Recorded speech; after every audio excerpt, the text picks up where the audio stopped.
हत्याकांड को देखा जाए तो जैसे जैसे दिन बीतते जा रहे हैं वैसे वैसे नए नए खुलासे हो रहे हैं, नई नई चीजें सामने आ रही है। अब आप लोग के जानकारी के लिए मैं यहाँ पे बता दूं कि जो मुस्कान और साहिल मेरठ जेल में बंद थे, वहां जेल के अधिकारियों ने मुस्कान का प्रेगनेंसी टेस्ट करवाया। प्रेगनेंसी टेस्ट में क्या है कि मुस्कान मां बनने वाली है। जी हाँ, मुस्कान गर्भवती है, इसलिए अब मुस्कान की फांसी की मांग की जा रही थी। अब मुस्कान को फांसी की सजा नहीं हो सकती है। जी हाँ, अब मुस्कान को फांसी की सजा इसलिए नहीं हो सकती क्योंकि किसी भी गर्भवती महिला को आप फांसी की सजा नहीं दे सकते हो, और यहाँ पे मुस्कान जो है वो भी गर्भवती है, इसलिए मुस्कान की फांसी की सजा अब कम हो गई है और चांसेस भी कम हो गए हैं कि अब उनको फांसी की सजा नहीं दी जा सकती है। अब यहाँ पे सवाल ये पैदा होता है, क्या ये बच्चा सौरव का है या फिर साहिल का है? अभी इसका कोई जानकारी सामने नहीं आया है, और अब देखना ये होगा कि ये बच्चा साहिल का है या फिर सौरव का है। जाहिर सी बात है कि जब सौरव तो यहाँ पे थे ही नहीं, तो साहिल का ही बच्चा है, क्योंकि साहिल से ऐसे देखा जाए कि वो होली के दिन भी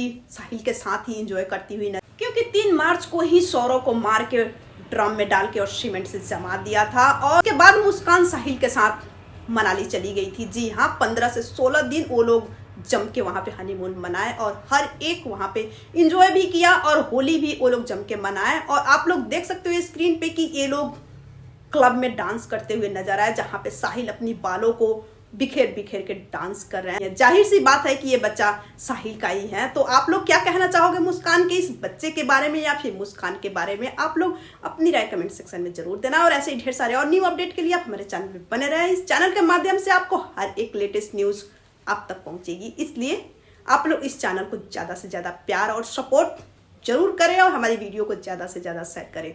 थैंक यू।